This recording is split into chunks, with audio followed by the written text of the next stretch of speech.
2024년 마지막 주일을 맞이하여 지난 한 해의 삶을 은혜로 인도하신 우리 하나님께 먼저 감사와 찬양과 영광을 드립니다. 또한 힘들고 어려웠던 한 해의 삶을 또 믿음으로 살아오신 또 여러분들에게 우리의 힘이요 소망이신 예수님의 이름으로 위로의 말씀을 드립니다. 한 해 동안 참 많이 수고하셨습니다. 신실하게 살아온 우리 믿음의 삶을 하나님께서 아시고 축복하시고 다가오는 한 해의 삶도 하나님의 영광을 위한 삶을 살아가게 하시리라 믿습니다. 이제 한 해를 마무리해야 하는 시점인데요, 우리 삶의 표준인 말씀을 통해 마무리를 하셨으면 좋겠다 싶습니다. 오늘 우리는 시편 23편 말씀을 읽었습니다. 이 말씀을 통해 시편 23편이 가진 전체적인 내용보다는 이 말씀 속에 담긴 이 하나의 주제에 대해 말씀을 생각하려고 하는데요, 그 주제는 우리 인생의 존재에 대해서입니다. 오늘 우리 인생은 어떠한 존재인가 하는 것을 생각하려고 한다는 겁니다. 왜냐하면 오늘 우리가 우리 자신에 대한 이 바르고 분명한 알미 있을 때 빠르게 흘러가는 한 해 한 해의 삶을 사명감 있게 살아갈 수 있기 때문입니다. 우리 자신이 누구인가 하는 것에 대한 이 분명한 지식이 매 순간마다 목적 있는 삶을 살게 하기 때문입니다. 그래서 그런 의미에서 이 인생이라는 존재에 대해 생각을 하려고 하는 것인데요, 여러분, 오늘 우리 인생은 누구이고 왜 이 땅에 존재하며 무엇을 위해 살아가고 있습니까? 때로 흔한 질문 같기는 하지만 오늘 우리는 이 세 가지 질문을 살아가는 삶의 순간들마다 우리 자신에게 물으며 나아가야 한다 생각합니다. 나는 누구이고 왜 이 땅에 존재하며 무엇을 위해 살아가고 있는가 하는 질문을 삶의 순간마다 물으며 나아가야 한다는 겁니다. 왜냐하면 우리 인생은 분명 지음받은 목적이 있고 그 목적대로 살아가야 하기 때문입니다. 여러분, 오늘 우리 인생은 누구이고 왜 이 땅에 존재하며 무엇을 위해 살아가고 있습니까? 성경은 이 질문에 대해 이렇게 대답하고 있습니다. 로마서 11장 36절을 통해서입니다. 이는 만물이 주에게서 나오고 주로 말미암고 주에게로 돌아감이라. 그에게 영광이 세세에 있을지어다. 아멘. 바울은 인생이라는 존재가 하나님께로부터 말미암았다고 하시고 하나님의 영광을 위해 살아야 하는 존재라고 하시며 그 마지막은 하나님께로 돌아가야 할 인생이라고 하십니다. 다시 말씀을 드리면 오늘 우리 인생은 하나님의 창조물로 그 창조 목적이 하나님의 영광을 위해서이고 그 목적에 따라 살아야 할 것을 가르치고 있는 겁니다. 그런데 오늘 우리는 그런 것 같습니다. 하나님의 창조물로서 하나님의 영광을 위해 살아야 하는 존재임을 잊어버릴 때가 많다는 겁니다. 아니, 그것을 기억하지 못할 때가 많습니다. 그렇지 않습니까? 우리는 우리 삶의 거의 대부분을 우리 자신의 유익을 위해서나 우리 자신이 누릴 영광을 위해 살아갈 때가 많기 때문입니다. 돈을 버는 것도 나 자신을 위해 할 때가 많습니다. 뭐 사업을 하거나 공부를 하는 것도 먹고 살기 위해 할 때가 있습니다. 신앙생활도 나의 유익을 위하여 할 때가 있습니다. 신앙을 통해 하나님께서 원하시는 삶을 살아드리기보다 하나님으로 인해 잘되고 형통하게 되기를 바라는 마음이 더 앞선다는 겁니다. 또한 하나님의 은혜로 복을 받기도 하고 잘 되기도 하며 형통하게 되기도 하지만 그 일에 하나님께 드리는 감사와 기쁨과 영광은 지극히 적을 때도 많이 있는 겁니다. 오늘 우리는 하나님의 영광이 아니라 나의 유익과 영광을 위해 살 때가 많다는 겁니다. 우리 삶의 목적, 즉 우리 인생이 어떤 존재이고 왜 이 땅 위에 존재하며 무엇을 위해 살아가는가 하는 네 인생의 질문을 깨닫지 못할 때 이러한 현상이 일어나게 되는 겁니다. 하지만 오늘 우리가 하나님의 창조물로서 하나님의 영광을 위하여 살아가야 하는 존재임을 알게 될 때 우리는 사업을 하는 것도 공부를 하는 것도 다 하나님의 영광을 위해 할 것이고 신앙생활을 통해서도 나의 유익이 아니라 하나님 나라의 유익을 구하며 나아가게 될 것이며 때로 하나님께서 은혜를 주실 때 모든 영광을 하나님께 돌리며 감사하게 될 것입니다. 그래서 저는 그런 생각을 합니다. 오늘 우리가 최소한 우리 자신이 어떤 존재인지 그것만 알아도 기본은 할 수 있다는 생각입니다. 나는 누구이고 왜 이 땅에 존재하며 무엇을 위해 살아가고 있는지 그것만 알아도 하나님의 영광과 기쁨이 될 수 있다는 겁니다. 여러분, 오늘 우리는 이러한 질문을 우리 자신에게 항상 물으며 나아가시기 바랍니다. 나는 누구이고 왜 이 땅에 존재하며 무엇을 위하여 살아가고 있는지 항상 물으시기 바랍니다. 그래서 그 이유를 묵상하면서 우리의 삶이 하나님의 영광을 위한 삶이 되게 하시기 바랍니다. 사도 바울은 데살로니가 전서 2장 20절을 통해 데살로니가 교인들을 향해 이런 말씀을 하셨습니다. 너희는 우리의 영광이요 기쁨이니라. 오늘 우리는 우리가 존재하는 이유를 분명히 아시고 그 분명한 목적을 이루어드려 하나님께 기쁨이요 영광이 되시기를 주님의 이름으로 축복합니다. 오늘 말씀을 통해 우리가 생각하고자 하는 것이 그것이라는 건데요, 우리 인생이 어떠한 존재인지를 전하면서 하나님을 의지하여 그의 영광을 위하여 살아가라고 하시는 말씀입니다. 1절은 이렇게 말씀하고 있는데요, 여호와는 나의 목자시니 내게 부족함이 없으리로다. 먼저 말씀은 하나님을 목자로 말씀을 하시면서 우리는 하나님께서 기르시는 양으로 비유를 하고 있습니다. 근데 성경은 종종 하나님의 백성들을 이렇듯 양과도 같은 존재로 비유하는 경우가 많이 있지 않습니까? 이사야서는 53장 6절을 통해 이렇게 말씀하기 때문입니다. 우리는 다 양 같아서 그릇 행하여. 우리 인생을 양으로 비유하신 겁니다. 또 요한복음 10장 27절도 이렇게 말씀하십니다. 내 양은 내 음성을 들으며. 하나님의 백성들은 하나님의 음성을 듣는다고 하시면서 그것도 양으로 비유를 하셨습니다. 시편 100편 3절도 마찬가지입니다. 우리는 그의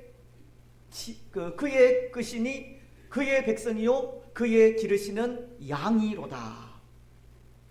에스겔서 34장 11절 말씀도 나 곧 내가 내 양을 찾고 찾되. 요한복음 21장 17절 말씀도 내 양을 먹이라. 마지막 부분에 성경은 많은 경우 우리를 양으로 비유하고 있는 겁니다. 근데 여러분, 여기 무슨 의미가 있겠습니까? 왜 하나님은 하나님의 백성인 우리를 이렇게 양으로 비유를 하고 있겠느냐는 겁니다.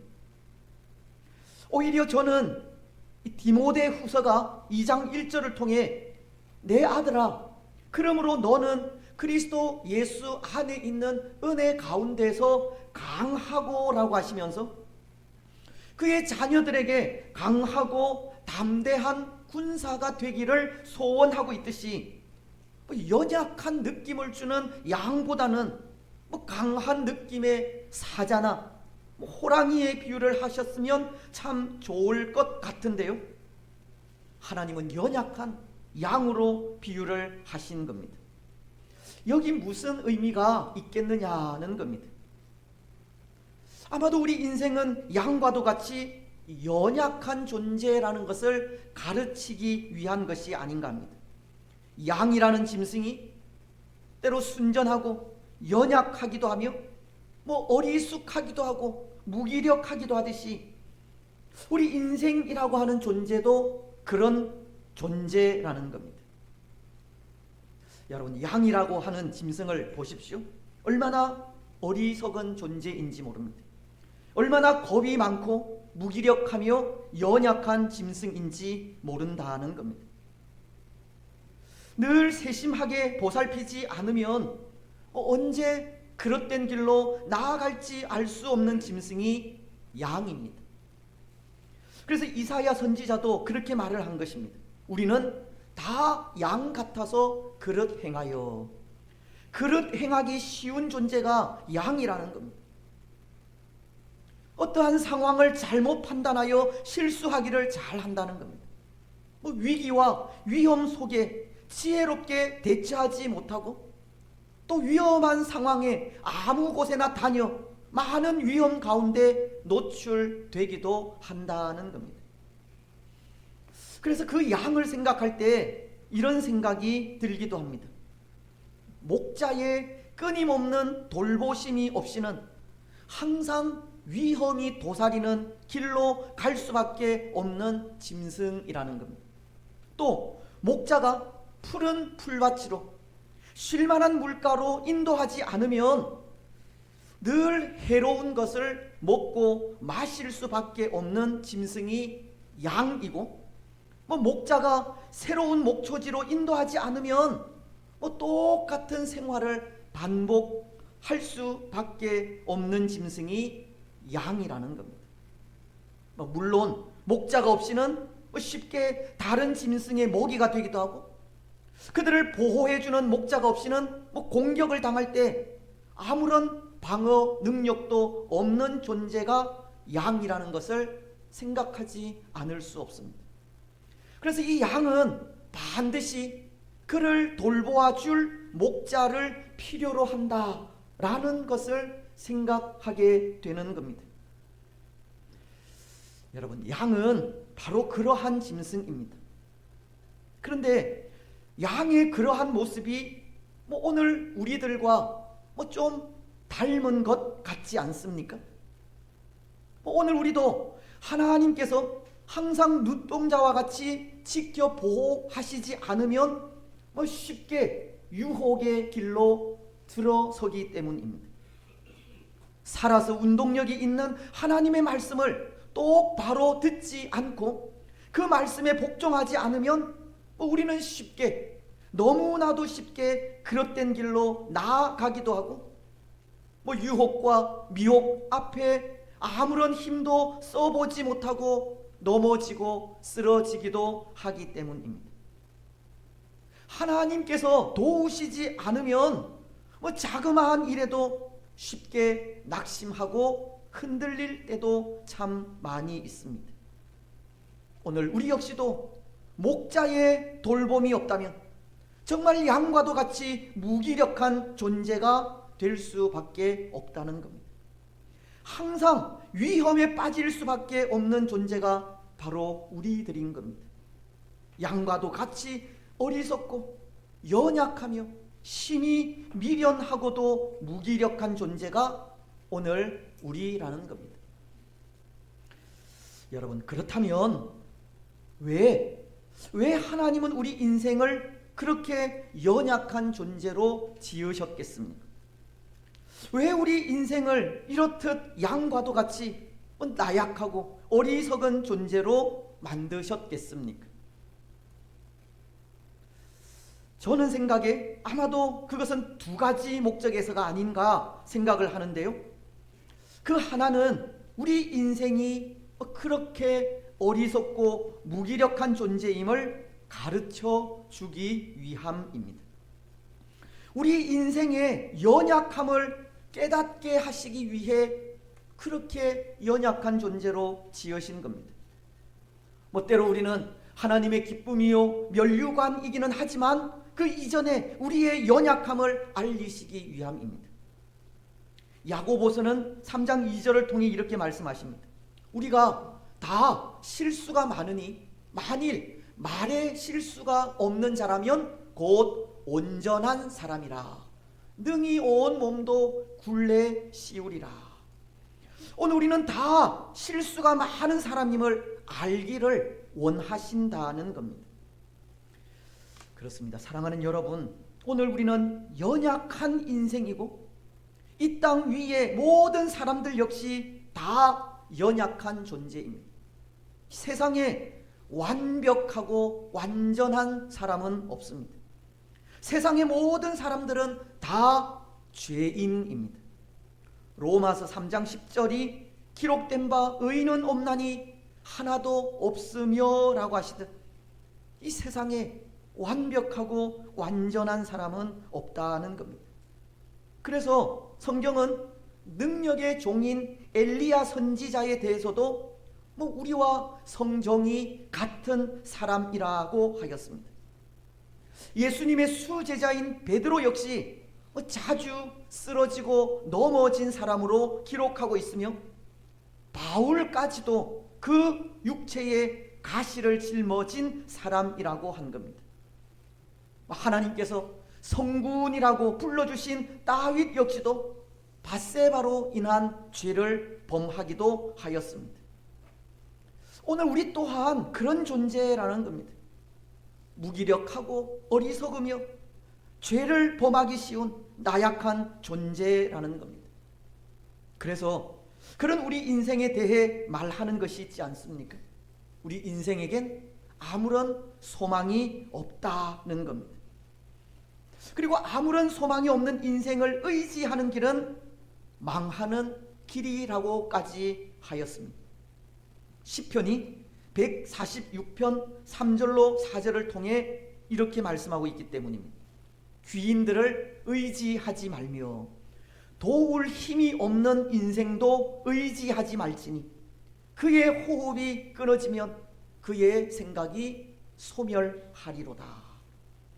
하나님은 소망 없는 인생을 의지한다든지 언젠가 소멸할 수밖에 없는 연약한 인생에게 도움을 구하는 길은 망하는 길이라고 한 것입니다. 여러분, 혹 오늘 우리도 지금 사람에게 소망을 두고 사람의 도움을 구하고 있다면 망해 가고 있는 중입니다. 사람에게 도움을 구한다든지 사람을 의지한다면 그는 정말 소망 없는 사람이라는 겁니다. 오늘 우리는 어떠합니까? 오늘 우리는 누구를 의지하고 있고 또 어떠한 것에 소망을 두고 있습니까? 오늘 우리의 도움은 누구이고 소망이 무엇입니까? 오늘 우리는 사람에게 도움을 구하지 마시기 바랍니다. 사람을 의지하며 나아가지 마시기 바랍니다. 우리 인생은 양과도 같이 나약하고 어리석으며 무기력한 존재라는 것을 되새기면서 아무 도움이 되지 않는 나약한 인생에게 우리를 맡기는 어리석은 일을 하지 마시기 바랍니다. 여러분, 그래서 이것을 통해 우리는 우리 인생을 양과도 같이 연약한 존재로 지으신 이 두 번째 목적을 깨달을 수 있을 것 같은데요. 우리는 양과도 같이 어리석은 존재이기 때문에 연약한 인생에게 우리 삶을 맡기는 것이 아니라 우리의 참된 목자이신 예수님께 맡기라고 하는 겁니다. 하나님은 오늘 우리에게 참된 목자의 필요성을 보여주시기 위해 무기력한 양과도 같은 존재로 우리를 비유하신 겁니다. 오늘 우리에게는 참 목자이신 예수님의 돌봄이 절대적으로 필요하다는 겁니다. 우리 인생이 의지할 대상은 오직 한 분 하나님이시고 우리의 도움도 오직 한 분 하나님이심을 알라는 겁니다. 인생은 무기력한 존재이기에 한없이 나약한 존재이기에 똑같이 무기력하고 어리석은 인간이 우리의 도움이나 의지가 아니라 오직 한 분 하나님만이 우리의 도움이심을 알리기 위해 하나님은 우리 인생을 양에게 비유하고 있다는 겁니다. 그렇습니다. 오늘 우리에게는 우리의 참된 목자이신 예수 그리스도가 필요합니다. 목자이신 예수님의 돌보심이 필요합니다. 그래서 오늘 2절과 3절은 이렇게 말씀하고 있는 겁니다.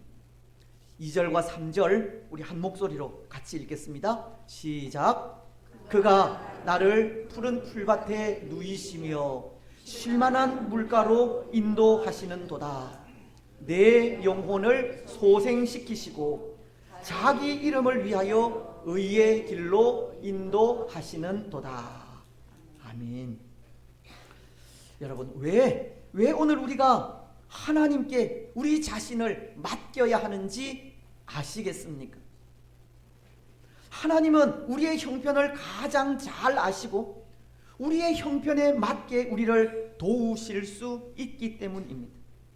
2절 말씀이 선한 목자는 양들을 푸른 풀밭에 누이시고 쉴만한 물가로 인도하신다라고 하시듯 하나님은 우리에게 필요한 것이 무엇인지 무엇을 필요로 하는지 가장 잘 아시고 그 형편에 맞게 인도하시는 분이기 때문입니다. 또한 하나님은 우리를 악에게서 구하시고 모든 위험으로부터 건지시며 영원한 생명을 주시는 분이기 때문입니다. 4절은 이렇게 말씀하지 않습니까? 내가 사망의 음침한 골짜기로 다닐지라도 해를 두려워하지 않을 것은 주께서 나와 함께 하심이라. 주의 지팡이와 막대기가 나를 안위하시나이다. 주께서 주의 지팡이와 막대기로 나를 안위하신다고. 하나님은 우리가 걷는 길의 위험과 사나운 짐승들의 공격으로부터 우리를 막아주시고 보호하신다고 하십니다. 그것도 목자이신 예수님께서 그 목숨을 버리시기까지 양인 우리를 보호하시고 인도하신다고 하십니다. 요한복음은 10장 11절을 통해 이렇게 말씀하시기 때문입니다. 나는 선한 목자라. 선한 목자는 양들을 위하여 목숨을 버리거니와. 예수님은 선한 목자로서 양인 우리를 위해 정말 목숨을 버리셨습니다. 어리석고 나약한 우리를 위해 십자가 위에서 죽으셨습니다. 예수님은 우리의 참된 목자가 되신다는 겁니다. 사랑하는 여러분, 오늘 연약한 우리를 도울 수 있는 분은 우리를 위해 십자가 위에서 죽으신 예수님이십니다. 예수님만이 우리의 참된 목자이시고 참된 목자이신 예수님께 우리를 맡기며 나아가면 우리는 모든 위험으로부터 벗어나게 되고 영원한 생명을 얻게 됩니다. 오늘 마지막 6절은 이렇게 말씀하고 있습니다. 내 평생의 선하심과 인자하심이 반드시 나를 따르리니 내가 여호와의 집에 영원히 살리로다. 여러분, 올 한 해에도 그러하셨지 않습니까? 참 목자이신 예수님께서 예수님을 의지하는 우리를 전적으로 보호하시고 인도하시지 않으셨습니까? 예수님을 의지하는 우리들에게 천국의 소망으로 살아오게 하셨습니다. 오늘 우리는 그것을 감사하지 않을 수 없습니다. 그래서 또다시 우리 삶의 모든 것을 참된 목자이신 예수님께 맡기며 나아가지 않을 수 없습니다. 오늘 우리는 우리를 도울 수 없는 나약한 인생이 아니라 우리의 모든 형편을 가장 잘 아시고 도우실 수 있는 하나님만을 의지하며 나아가시기 바랍니다. 하나님께 온전히 우리 자신을 내어드려 항상 하나님의 돌보심을 받는 복된 성도들이 되시기를 바랍니다. 이제 말씀을 맺겠습니다. 사랑하는 여러분, 오늘 우리 인생은 참으로 연약한 존재입니다. 우리는 양과도 같이 어리석은 존재입니다. 우리 인생은 아무 소망이 없는 무기력한 존재입니다.